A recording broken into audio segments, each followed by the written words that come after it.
오늘 청문회를 좀 준비하면서 검찰의 그 감찰 기능 되게 중요하다는 것을 또 한 번 느끼게 되는데요. 그 대검의 감찰부장으로 계셨나요? 네. 예, 우리 윤석열 전 총장에 대해서 지금 이제 감찰 방해한 혐의로 징계 절차가 있었고 1심 법원에서 그 사실관계가 감찰 방해가 있었던 것으로 확인이 되었는데요. 그때 당시 4월 2일 한동수 감찰부장이시죠? 윤석열 총장에게 어떤 방해를 받았는지 조금 간략하게 설명해 주실 수 있나요? 제한된 시간이라 구체적인 말씀을 다 드리기 어려울 것 같습니다. 예컨대 채널A 사건과 한동훈 전 지금 이제 그 당대표 사이에 어떤 그 계속되는 소통 아니면 사주라고 볼 수 있는 부분들이 있었는데 그 부분들에 대해서 이러이러한 감찰을 진행하겠습니다라고 했는데 윤 총장께서 버럭 화를 내고 감찰을 갖다가 인권부 네. 인권위에다가 옮기라고 했던가 아니면 좀 모욕적 언사를 많이 하셨다고 들었습니다. 네. 예. 감찰 방해로 감찰을 방해받은 거죠. 제가 피해자이죠. 직권남용죄를 명백히 구성한다고 생각을 합니다. 그 실형 사안이라고 생각합니다. 예. 네. 두 번째는 이제 그 윤석열 대검에서 이루어졌던 것 중에 판사 사찰, 네. 판사들의 성향이라든가 가족관계라든가 네. 이런 것들을 조사해서 네. DB로 보완하고 있었다는 점도 그 감찰의 네, 대상이었죠. 수사정보정책관실에서 판사 사찰, 판사의 개인적인 정보들 그리고 언론에 보도되면 굉장히 재판부가 재판에 영향을 미치는 그런 사유들 사법농단에서 수집된 수사에 수집된 자료들이 거기에 활용됐고 이 부분도 역시 직권남용죄를 구성하는 중대한 비범죄라고 생각합니다. 네, 비실명 나중에 처리된 밝혀질 겁니다. 처벌받으리라고 생각합니다. 예, 비실명 처리된 저도 그 자료를 21대 국회에 봤는데 네. 저도 이제 법조인이니까 이 사람은 누구다라고 이렇게 떠오를 정도의 굉장히 상세한 내용들이 적혀져 있더라고요. 네, 저도 법원에 근무했는데 제가 모르는 그런 부분들이 상당히 있더라고요. 참고인 본인에 대해서도 그런 설명을 적은 게 없었고요. 있었습니까? 네. 본인은 없었고 아는 지인에 대해서 모르는 것들 자료가 무슨 친족 관계 영장 신문 과정에서 그 전날 술을 마시고 신문에 안 나왔다는 등 아주 내밀한 정보. 고발 사주도 감찰을 하셨나요? 그렇죠. 고발 사주의 사건의 핵심은 2월 17일 날 뉴스타파 굉장히 신뢰도를 제가 높게 보는 그런 언론사라고 생각합니다. 그 뉴스타파에서 2월 17일 날 도이치모터스 주가 조작 사건들을 보도를 했고 3월 31일 날 MBC 뉴스 데스크에서 그 채널A 사건이 보도가 됐죠. 그것들을 가로막기 위한 총선에 임박한 그 사건이 수사정보정책관실에서 그 부분들 작성을 해서 그 현재 있는 그 여당에 전달이 된 그런 사건이죠. 이 부분은 지금 공직선거법 위반이 저는 성립된다고 감찰을 생각합니다. 방해받았음에도 불구하고 지금 고발 사주 손중성 씨에 대해서도 1심에서 유죄가 선고되었고 1년에 선고가 됐고 이번 주에 아마 항소심이 선고가 될 예정이고요. 네, 저는 그 법정에서 손준성 검사 개인이 한 일이 아니다.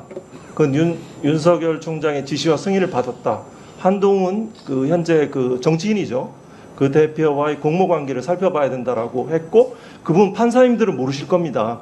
그 검찰의 특수한 경험칙들은 조직에 있어 본 사람 손중성 검사 개인이 했으리라고는 생각한 사람 1도 없습니다.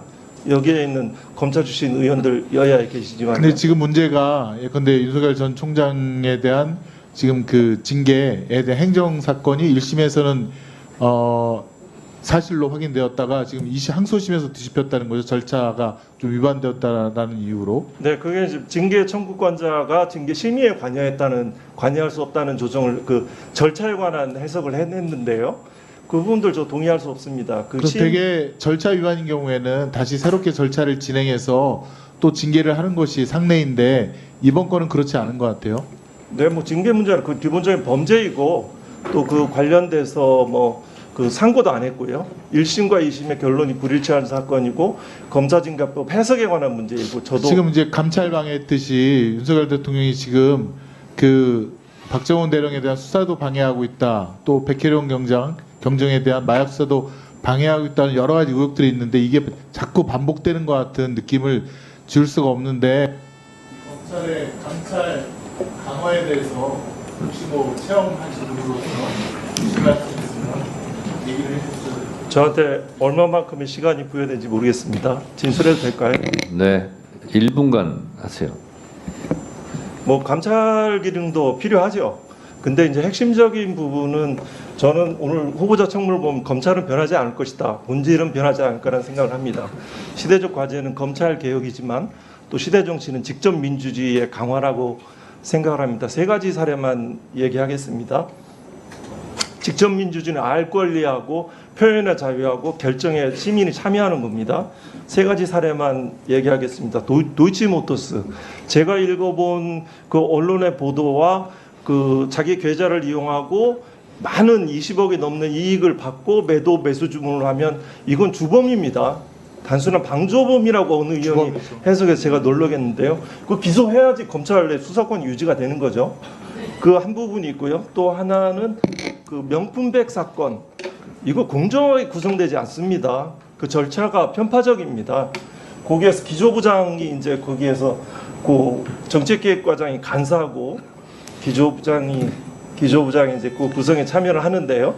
거기에 이제 일방적인 무혐의 의견을 주장하는 그 당사자만 참석해서 하죠. 이거는 심지어 1분만도 못합니다. 선거인단의 추첨으로 그 위원이 구성돼야 되죠. 그 도이치모터스 저는 일반 시민들은 알선수재 나아가 뇌물죄라고 생각합니다. 왜 시민들이 일반 시민이 생각하는 결정과 달라집니까? 또 하나 특수활동비 왜 이렇게 얘기가 많습니까? 자료 공개하십시오. 거기에 저는 감찰부장의 경험에 비추어서 그게 본래 용도대로 쓰여진 사례가 극히 드물다고 생각합니다. 여기에 그 유상범 간사님, 또 곽규택 위원님, 또 주진우 위원님, 또 이성윤 위원님, 박균택 위원님 다 검찰 출신 국회의원들이죠. 네. 거기에 본래 용도대로 쓰신 분들 없습니다. 자료 네네. 공개하십시오. 네네, 정리해 네, 주시죠. 그러면은 불필요한 논쟁들이 다 없어집니다. 네, 안동수 참고인 수고하셨습니다. 네, 네, 네. 이상하겠습니다. 네, 착석해 주시고요. 자, 저기 위원장님 제가 기회가 없어서 네. 한 말씀만 더 드려도 될지 모르겠습니다. 일종에서 질문했는데 다 끊으셨잖아요. 자, 짧게 하세요. 짧게 하세요. 예. 그 검찰 개혁의 핵심은 기소와 분리입니다. 거기에 대해서 그 독일 같은 경우에도 그 코프 온의 핸드 그러니까 영어로 표현하면 head without hands죠. 그러니까 검찰의 독일의 검찰은 그 수사권을 가지고 있지만 수사 인력이 없습니다. 우리나라는 6천여 명의 검찰 수사관들이 존재하죠. 물적 시설도 존재하죠. 그걸 아까 뭐 수사권에 뭐가 있다라고 이렇게 관념적으로 형식적으로 말씀하시는데 실제 독일 검찰들은 그렇게 않습니다. 수사 인력이 없습니다. 물적 장비가 없습니다.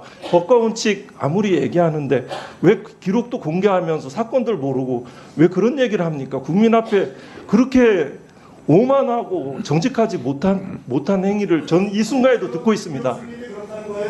자, 저기 유상범 간사님 질의권이 없습니다.